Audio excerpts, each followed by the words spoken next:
ஒன்னு இல்ல ரெண்டு இல்ல மொத்தம் 1.5 கோடி மக்களோட பிரதிநிதியா இருக்கிற ஒரு தலைவரோட ஸ்பீச் மட்டும் கேட்டு வந்துடலாம். கூட்டணியின் நலன்களையும் கருத்தில் கொண்டு நாங்கள் முடிவெடுக்க வேண்டியிருக்கிறது.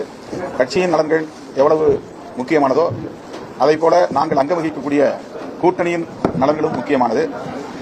இவரோட இன்டர்வியூல கூட்டணி நலன் கட்சி நலன் சொல்லி மாத்தி மாத்தி சொல்லிட்டே இருக்காரு தவிர மக்கள் நலன் ஒரு தடவை கூட சொல்லவே இல்லை. மக்கள் நலன் பத்தி சிந்திச்சிருந்தா தானே மக்கள் நலன் பத்தி பேச முடியும். இந்த 5 வருஷத்துல 10,000 கேஸுக்கு மேல பட்டியலின மக்களுக்கு நடந்த தாக்குதல்னு சொல்லிட்டு ரெஜிஸ்டர் ஆயிருக்கு. அதுல 150 கேஸ் கொலை குற்றங்கள், ஆணவ கொலையும் இதுல அடங்கும். இந்த 10,000 கேஸ்ல தண்டனை வாங்கி கொடுத்த கேஸ்னு சொல்லி வெறும் 1000 இருந்து 1500 கேஸ் மட்டும் தான் ரெஜிஸ்டர் ஆயிருக்கு. மக்கள் மேல உண்மையிலே நலன் இருந்திருந்தா அந்த கட்சி வாசல்ல போய் நின்று என் மக்களுக்கான நீதி எங்க, நியாயம் எங்கன்னு கேட்டிருக்கலாம். ஆனா இன்னைக்கு 5 வருஷம் கழிச்சு அவங்க வாசல்ல போய் நின்னுட்டு 5 சீட் கொடுங்க, 6 சீட் கொடுங்க, 7 சீட் கொடுங்கன்னு சொல்லி கேட்டு நிக்கிறது நல்லவா சார் இருக்கு? மத்திய அரசும் மாநில அரசும் சேர்ந்து பட்டியலின மக்களுக்காக பல நலத்திட்டங்கள் கொண்டு வந்திருக்காங்க. அதுல தமிழ்நாட்டில் இருக்க பட்டியலின மக்கள் எவ்வளவு பயன் அடைஞ்சிருக்காங்கன்னு பார்க்கும்போது ரொம்பவே ஷாக்கிங்கா இருந்துச்சுங்க. இப்ப நீங்க கேட்கலாம், அதான் நலத்திட்ட உதவிகள் எல்லாம் செஞ்சிருக்காங்களேமா, அப்புறம் என்னமா பிரச்சனைன்னு சொல்லி. அந்த நலத்திட்ட உதவிகள் எத்தனை பேர் போய் ரீச் ஆயிருக்குன்றதான இம்பார்ட்டன்ட். ஸ்கூல் லெவல்ல 25 இருந்து 30 லட்சம் பேருக்கு யூஸ் பண்ணிருக்காங்க. அது நல்ல விஷயம். அடுத்து பிசினஸ்க்காக இவங்க லோன் கொடுக்குறாங்கன்னு சொல்லிட்டு போய் பார்த்தா எத்தனை லட்சம் பேர் யோசிக்கிறீங்க?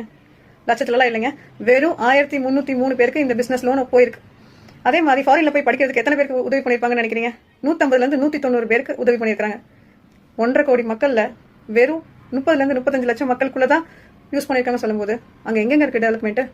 அந்த 1.5 கோடி மக்கள்ல 70 இருந்து 80% பேருக்கு இப்படி ஒரு ஸ்கீம் இருக்கிறதே தெரியாது. அப்படியே இருந்தாலும் அதை எப்படி போய் அக்சஸ் பண்றதுன்னு தெரியாது. இதெல்லாம் சொல்லி கொடுக்காம 5 வருஷத்துல நீங்க எப்ப பாரு ஏர்போர்ட்ல நின்று மைக்க பிடிச்சு அவன் ஒளிகன் மட்டும் தான் சொல்லிட்டு இருந்தீங்க தவிர மக்களுக்காக எந்த நாளும் நீங்க செஞ்சதில்ல. உடனே வந்துருவீங்க ஒரு குரூப். உங்க தாவேகா தலைவர் கவின் ஆணவ கொலை பத்தி பேசினாரா? பேசிட்டு இருந்தா போதுமாங்க? செயல் தானே முக்கியம். மாநாட்டுல, அதுவும் மதுரை மாநாட்டுல ஆணவ கொலைக்கு எதிராக ரெசல்யூஷன் பாஸ் பண்ணிருக்காங்க. இது மாதிரி ஒரு கட்சி, ஐ சேலஞ்ச் யூ, தமிழ்நாட்டுல எந்த கட்சியுமே ஹானர் கில்லிங் அகெயின்ஸ்டா ஒரு லா பாஸ் பண்ணணும்னு ரெசல்யூஷன் கொண்டு வந்தது கிடையாது.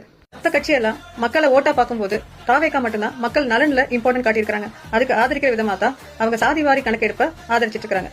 சாதிவாரி கணக்கெடுப்பின் மூலம் மக்களை கரெக்டா செக்ரிகேட் பண்ணி எந்த பட்டியலுக்கு கீழே எத்தனை பேர் வராங்கன்னு சொல்லி அவங்களுக்கான திட்டங்களை அவங்க கிட்ட கரெக்டா கொண்டு போய் சேர்க்கறது தான் தாவேகாவின் முழு நோக்கமே. உங்களுக்கு கடைசியா ஒரு வேண்டுகோள், நம்ம நாடு முன்னேறணும்னு நினைச்சிருந்தீங்கன்னா மனிதாபிமானத்தை மட்டும் தான் முன்னாடி வச்சிருக்கணும். ஜாதியை முன்னாடி வச்சுட்டு மனிதாபிமானத்தை பின் தள்ளும் போது நாடு முன்னேறதுக்கு வழி இல்லை.